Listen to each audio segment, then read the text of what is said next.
Make no mistake about it. There is a quarterback controversy in Waco.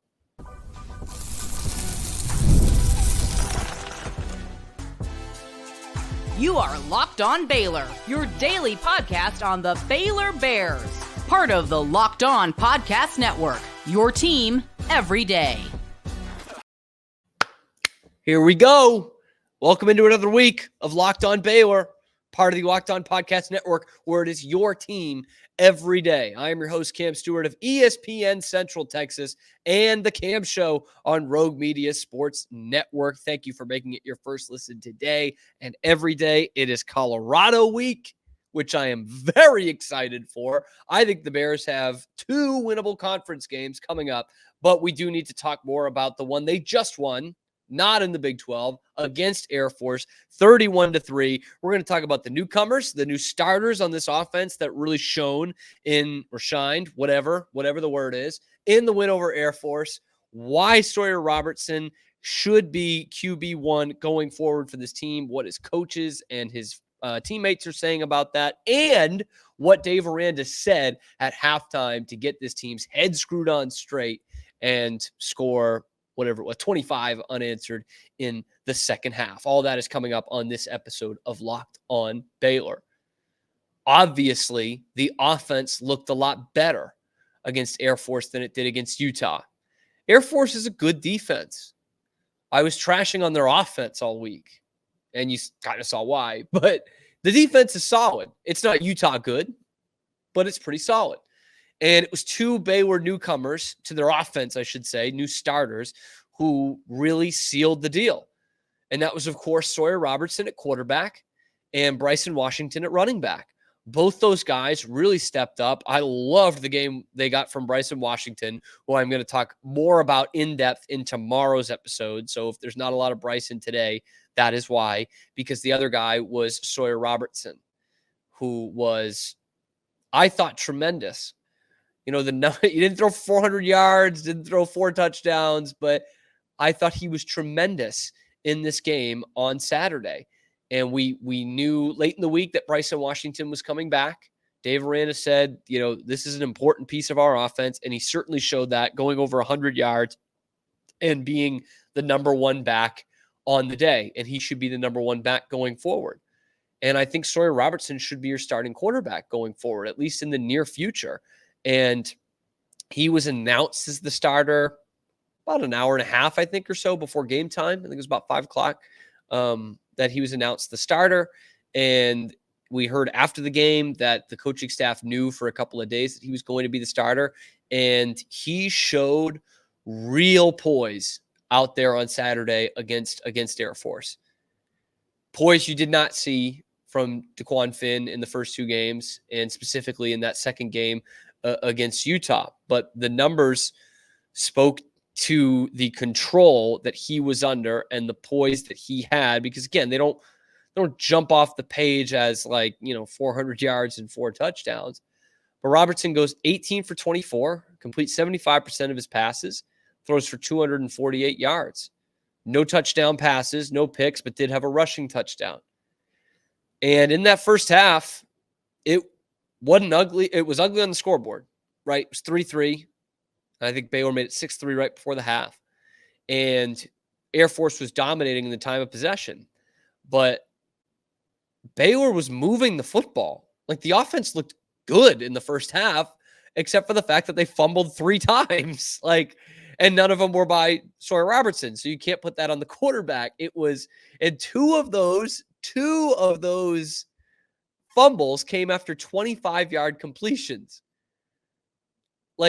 If ever there was a time where there was 3 turnovers by your offense in the first half and you couldn't pin it on the quarterback, this was it, right? And he had some really good throws, some drop it in the bucket throws, some ones where only the receiver could go and get it kind of throws. And he doesn't end up with a touchdown pass. He probably should have had 1 or 2.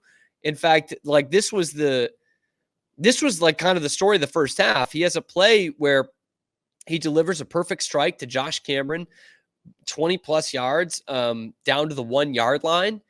And it gets called back for a legal man downfield on the tight end, Michael Trigg. So I guess he wasn't covered up. But that's you don't often see that on the tight end. And it gets called back, and Dawson Pendergrass fumbles on the next play. So that's the epitome of a drive that stalls out that looked like it was going to be a touchdown, let alone at least points, right? And it stalls out because they fumble on the next play. The running back fumbles. And it just kept happening like that. Bryson Washington makes a 25-yard pitch and catch from Robertson. He's down to the red zone, and at the end of the play, doesn't finish the play. He should have gone out of bounds. He fumbles. The one in the 2-minute drill before the half, Michael Trigg, 25-yard reception, fumbles at the end of it. Sawyer was putting it in the right spots all night. He did not get flustered. Like, the pressure did not get to him. Like, the literal physical pressure on the quarterback did not get to him. The pass rush didn't get to him. He wasn't throwing off his back foot. He was delivering strikes. He was going through his progressions. He didn't have any ball that was like, ooh, that should have been picked off. And he didn't make any silly choices. In fact, he had a play in the second half where time was running out, like the pocket was collapsing, and he pitched it forward, behind the line of scrimmage, but forward. So it wasn't a fumble out of bounds and lose yardage. It was just a really nice, and this is not a jab at him. It was a really nice game management quarterback game. We hear the term game manager and we think that's bad. We think that means he doesn't have any arm talent. I think you could watch this game and debunk that theory right away. He showed arm talent. He led his receivers. He didn't throw behind them. He didn't throw hospital balls. He didn't throw balls that should have been picked off. And he had the wheel at 10-2, and he got it in the driveway. And I'm not talking about a 17-10 win. The team won by 28 points, and your quarterback was a big reason why. And you saw more of the playbook in this game that you didn't see against Utah. They had the touch to throw it downfield. And I think that Sawyer Robertson was in more control of this game than Dequan Finn was in either of the first two games. I just think that's a cool customer who was in control of that offense. It felt like he had the answers to the test. Felt like he had the study guide right in front of him.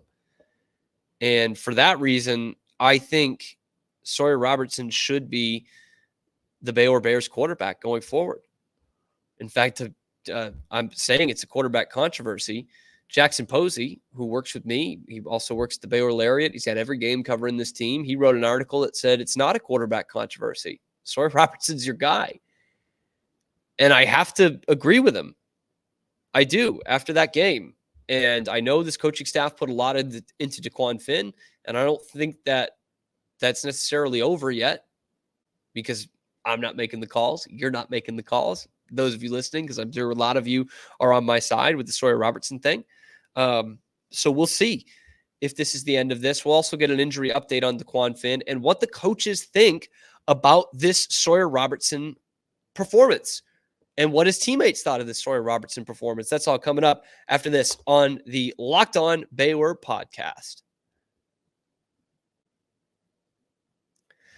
Today's episode of Locked On Baylor is brought to you by 5 Hour Energy. Get in the zone. We have got a big week this week, Baylor fans, okay? We need you to lock in, and we need you to not be sluggish throughout the week. It's a constant fight that I have, even on the weekends, to not get sluggish. I get in the zone with 5 Hour Energy shots. They give you that feeling of alertness and energy that you need to lock in and make it through this week. And especially on a Saturday night when you're watching college football all day and the Bears play at 7 p.m. Central Time, we need you to lock in and get through that whole day.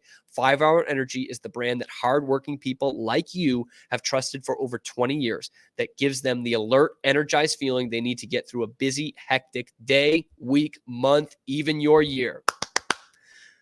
You always know where to find 5 Hour Energy shots, right at the cash register, basically any convenience store, drugstore, grocery store that you find around this great nation. Stock up on money-saving multi-packs. Make sure you never run out of the delicious energizing 5-Hour Energy shots. If you go to 5hourenergy.com, that's the number 5hourenergy.com, you can get some 5-Hour Energy product today. Just use my promo code LOCKEDONCFB to receive 20% off your order. This offer is only valid until September 30th on one order and cannot be used with other promotions. This code is not good on subscription orders. Once again, that is the promo code LOCKEDONCFB to receive 20% off your order at 5hourenergy.com. Get there today. So is it a quarterback controversy? Or do you think that game on Saturday against Air Force proved that Sawyer Robertson should be the starting quarterback? The question was posed to Dave Aranda about what he felt about the performance from Sawyer Robertson. And here's what Coach Aranda had to say about his new signal caller at quarterback. Really happy for Sawyer. I think, Sawyer's been in a bunch of battles and has won a few of them, have come out, second in the majority of them. And so to go through all of that and to kind of grow as a person and to kind of self-reflect and to mature and show that maturity and help other people when they're going through that, that's Sawyer. And it's just way cool, man. And so for him to have his time and to make the most of it is really cool to see. It's a big fan. There's a lot of fans of his in that locker room right now. There are a lot of fans of his in that locker room. That is kind of the main question that I'm looking towards, because we see the performance on the field. Is this a guy that this Baylor team is ready to rally around? And you saw after the rushing touchdown, the bench went nuts for him. He was getting helmet taps and pats on the back from everyone after that rushing touchdown and the dance moves. He was getting mobbed on that sideline, and I loved seeing that. So that is a big question. And another thing that I like to point out that Dave talked about in there is he says Sawyer's been through a lot of battles, and he's finished second in a lot of them. And it kind of goes to the greater picture of Sawyer Robertson's story. And maybe I'm overreacting, but I think Sawyer Robertson is going to have a great Baylor story when he's done here. I talked last week about the guys who had to wait their turn, especially at the quarterback position in Baylor history the last 10, 15 years. Nick Florence, Bryce Petty, Seth Russell. Like these guys, I was talking about it in Josh Cameron's sense. Guy who waited their turn. And I think Sawyer Robertson is the next in that great line, because you look at his life just inside of football the last 2 years. He's a big recruit, 4-star recruit from Lubbock, gets talked into going to Mississippi State to play for a Lubbock legend, Mike Leach, certainly a guy he would have idolized growing up. And he's like, I get to play in this awesome offense that is so fun for quarterbacks. It's that air raid style. And, after his redshirt freshman year, his coach dies. An icon of the game, someone he would have looked up to for years, and someone that recruited him, a legend in his hometown, and one who showed a serious sense of belief in him as a quarterback. And he's gone like that. Mike Leach, it was like one day he's in the hospital and the next he's gone. Just instantly at the end of the season, he was like 60 years old. It was like a tragedy, man, for a young kid who this is a very positive male role model in his life, his head football coach, and the one that has devised basically this system that he has been playing in for so long, and a real mentor for him. And it's done just like that. And he ends up transferring. He gets a little bit closer to home with Baylor. And we've talked about this time and time again. It didn't look like a good fit for the offensive system that he's used to. But I think a lot of Baylor fans were excited because they were kind of down on Blake Shapen after the 2022 season. And so to bring in any kind of transfer, especially one that played in the Mike Leach system and was a, highly recruited guy out of high school, that was a big deal for Baylor fans. And there was a lot of eyes turned towards Sawyer Robertson of, oh yeah, here's the guy, open quarterback competition in camp. He is going to be the one that makes all our dreams come true. We can say goodbye to Blake Shapen, and here comes our guy. And of course, that wasn't the case. Blake Shapen was going to be the starter in that scenario. Sawyer Robertson was very raw. He didn't have a lot of college snaps, and he's coming into a brand new offense. Well, bang, week 2, Sawyer Robertson, here's the Utah Utes coming into town. You're the starter. And he eats a lot of crap, man. It's not a great performance from the offense in that first game. All he's got the next week is Long Island. A lot of expectations, game you can't lose or can't even win ugly. They kind of won ugly. And then you've got the Texas Longhorns coming into town. And so, those first 3 weeks, he is thrown into the lion's den. And then comes back later in the season and shows great strides against West Virginia. But in the midst of this, they're 3-9. The program is falling apart. It looks like the coach is going to be fired. And then the guy leaves. Blake Shapen leaves and goes to Mississippi State in a weird coincidental twist. And then it's like, okay, is Sawyer Robertson the guy? No, of course not. You're going to have to bring in a guy through the portal. They bring in a decorated guy through the portal. And Sawyer Robertson clearly is fighting tooth and nail for that starting quarterback job, and he loses it again. And you got to be ready for when your number is called. It is lost in college football today that you do wait your turn and you learn the system and you learn from the guy ahead of you and you are ready to take on that mantle when it comes to you. We don't see that in college football anymore. When it is not your job, you go out and you get your job through the transfer portal. And you go out and you get your money through NIL. Sawyer Robertson's not making a lot in NIL. And he utilized the transfer portal already. He didn't just jump into it again. And now he's getting his shot. You stay ready so you don't have to be ready. And he has made the most of it so far because, again, he showed great strides last year. And he has certainly shown that this year in that game against Air Force. And now, at least for the short-term future, it is his job. They said Dequan Finn, it was a shoulder injury. That made more sense than the rib injury with the sling. And he's obviously not going to be playing next week. Sawyer Robertson's going to be the guy. So how does this team rally around him? Let's hear what his teammate Matt Jones had to say about that. Offense came out and did their thing. I talked to Sawyer at half and was telling him, we need you. We need you just as much as y'all need us. And it's a team. It's not one side of the ball. No one's here to blame. And we needed them more than anything. And they came out and they did it. They proved to everyone that they have that juice, what it takes to go out there and win. We need you. He said, we need you here, man. This is a guy who's been around the block, Matt Jones. This is what, year 6, year 7? I think it's 6. He's seen the highs and the lows. He was a big part of that team that won the Sugar Bowl and won the Big 12. And he was a captain last year when they were 3-9. And he's going up to this kid with limited starts, one who did not win the starting job out of camp just a few weeks ago, and says, we need you here and we believe in you. And you can see he gets pretty happy at the end there. It's like they went out there and showed everyone, all you people, myself included, said this offense wasn't getting it done. He went out there, showed they had the juice. They had the moxie. They got it done. And I think there's something special brewing with Sawyer Robertson. I really do. It is, like I just mentioned before that soundbite, it is a lost art in college sports and college football now to wait your turn and believe in a place, believe in a system, take the lumps, learn from them, and then actually get there and take the job when it is handed to you or when you have to go and take it. I think Sawyer Robertson is writing a special story, and I think he is your quarterback.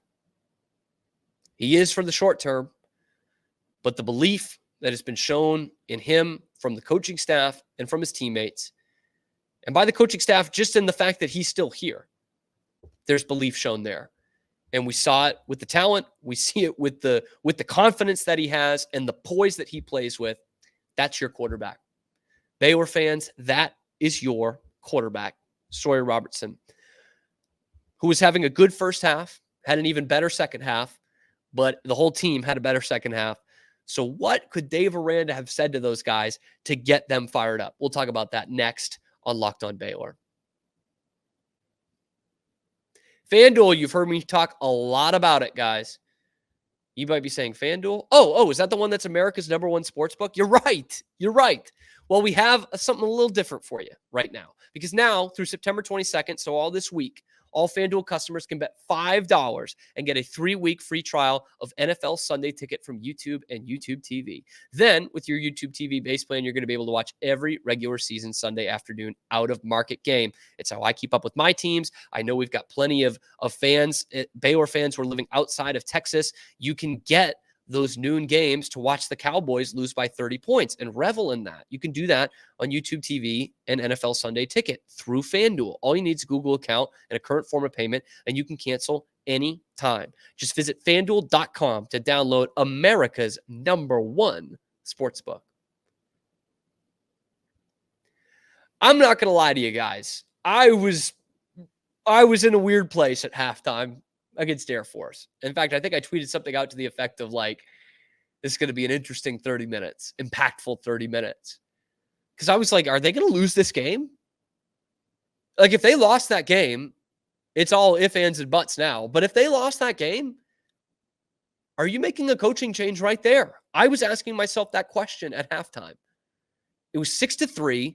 The Bears needed to force a weird turnover with like 15 seconds left in order to get a field goal to take the lead at halftime against Air Force. And the vibes were not high. But I do remember having this feeling of they were moving the ball. Maybe the floodgates are just going to open in the second half. It's not like it was a completely stagnant offense. They were moving the ball. In fact, I think they're only 3 and out of the first half was after the blocked punt and the game opening field goal. So they were already in field goal range. But I don't believe Palmer Williams punted all night long. They couldn't hold on to the ball in the first half. But I'm like, this is going to come. The floodgates are going to break here, I think. And they did. And they rattled off, 28 unanswered from the last play of the first half through the second half to win it 31-3. So what happened? What happened in that time frame? Well, something I didn't catch because I was at the game, but was on the TV broadcast, and it was tweeted out by Brian Horn. I did not see this live, but man, look at what Dave Aranda was getting into on that Baylor sideline. More of this, Dave. More of this. I think this is right after the Michael Trigg fumble, before the half. And look at him. He's laying into them. He is laying into them. And I loved every second of that. For those of you watching on YouTube, you got to see that. He is laying into those guys. Like showing real emotion. And the Bears scored 28 unanswered points after that. That is not a coincidence. And then after the game, my pal Ben Peck of Channel 6 asks Dave, what did you tell the guys at halftime? And this is the answer we got from Dave Aranda. Just the focus on what's next. I mean, we were getting the ball to start that half, and then we're going to go score. And then defensively, we're going to go out in the field. We're going to go 3 and out. We're going to get the ball back to the offense, and we're going to score again. And we're going to do it again and again and again. My goodness. Did you guys see that? Hear that? The look on his face, the gruff voice. We're going to do it again and again and again. Like the camera should have been zooming in on the whites of his eyes. When did Dave Aranda become Dirty Harry? When did he become Clint Eastwood? Well, are we all hearing this? I've talked about this. There is a deadpan in Dave Aranda now that I'm into. I guess a more gritty deadpan, because he's always been deadpan, right? But this is like grit. He's not smiling. He's not cracking a joke. And from all the stories we hear about Dave Aranda, psychopath, football guy, that makes sense. I could see him saying that to his locker room, just from what we've heard. We haven't seen a lot other than that video of him kind of laying into his guys. But I love the Clint Eastwoodness of all that. We're going to get the ball and we're going to score again and again and again. And I think that is indicative of the fact of what I just brought up, of they were moving the ball. It wasn't a brain dead performance offensively. I thought there was one bad play call in the first half, and that was 4th and 1 and giving it to Richard Reese instead of someone like Bryson Washington or even Dawson Pendergrass. This is the next drive after the Pendergrass fumble, so that might have been a punishment thing. But Richard Reese is not your 1 yard back. He's just not. But I think that goes to show that the coaching staff was believing the same thing. Hey, guys, we're doing the right things here, because they were. They could have got off the field a little bit better in the first half defensively, but for the most part, they were doing the right things except for holding on to the ball. They weren't doing that. But we're gonna run it down their throat. We're gonna score, and we're gonna stop them, and then we're gonna score again, and again. Clint Eastwood or Dave Aranda? I don't know. There's also 2 things that I want to point out before we get out of here. 2 things I thought that changed Baylor's fortunes in that second half. And the first one came in the third quarter, I believe. A monumental moment in the history of Baylor athletics, especially for those who were at Baylor around my time. I was there from 15 to 19, so I'm going to extend it to like 21 or 22. Because they played Mo Bamba. It was the first time in over 5 years, probably 6 years for a football game, but first time in over 5 years, they played that song at a Baylor athletics event. For those of you who are around, you know why. Pi-Fi, come on. Insensitive video by Pi-Fi singing the lyrics to Mo Bamba a little bit too accurately. And that became a viral video. Not a good look for Baylor and the Greek life at Baylor. And it becomes banned. That was Baylor's reaction to it. We're banning it from sporting events. They might not tell you that, but it wasn't played at all. And it was played all the time on campus and at games. Any one of those of you who were in college in 2018, 2019, you'll know that was everywhere. And most people listening to it at Baylor couldn't even tell you that the guy who the song's named after played basketball at UT and is 0-1 at the Farrell Center. Just saying. But that was a monumental moment. I texted one of my big college buddies and said, like, oh my God, I think that's the first time they've played it. It was just this random second or third quarter timeout in the action, and they start playing it. And as my message was sending, his came back and he said, oh my God, yes, that's the first time. Monumental cultural moment for Baylor athletics. And it had to be at least 28-0 after that. The other one would be the rally cat, this cat on the field, cat delay in the fourth quarter that was on the field, then gets up like under the cement wall for the stands, goes underneath that, then up in the stairs and pops right up to the concourse. They tried to catch this cat. They could not do it. That could be the cat that turns this thing around. The Mo Bamba cat. Can we call it that? The Mo Bamba cat?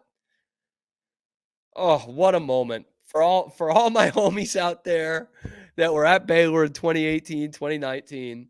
The perfect time, because they also had a center on the basketball team whose name sounded a lot like Mo Bamba, and we couldn't use it after that. Couldn't use it because of that infamous video. But Mo Bamba is back at Baylor athletics events. It did feel like a throwback. Like 2018 was obviously not the greatest year in Baylor football history, but they went to a bowl game. They turned it around from a bad season the year before, which sounds like the situation we're in right now. They turned it from 1-11 to 7-6. And that was the last time they wore black uniforms before they wore the anthracite on Saturday. And it was the last time you heard Mo Bamba at a football game. The last time would have been that game, which was the last home game of the year against TCU, a game they lost, of course. But they went on to beat Tech and then beat Vanderbilt in the Texas Bowl, which the vibes were just really good, really high, and that turned into a really good 2019 season. So it felt like 2018, and I'll take 7-6 and a Texas Bowl victory. I think that would be a good spot for the Baylor Bears this year. Let me know what you think. What was the turning point in this game? And of course, let me know what you think about starting quarterback. Drop that down in the comment section below. Is Sawyer Robertson the guy for the rest of the year for the Baylor Bears? And what were you most impressed by the Bears in this victory? And how are you feeling about Colorado this week? Drop all of that in the comment section. Be sure to like and subscribe. Ring that notification bell to get notified every time we drop a video, not only on YouTube, but wherever you get your podcast. Thank you so much for making it your first listen today and every day. We'll see you tomorrow on Locked On Baylor.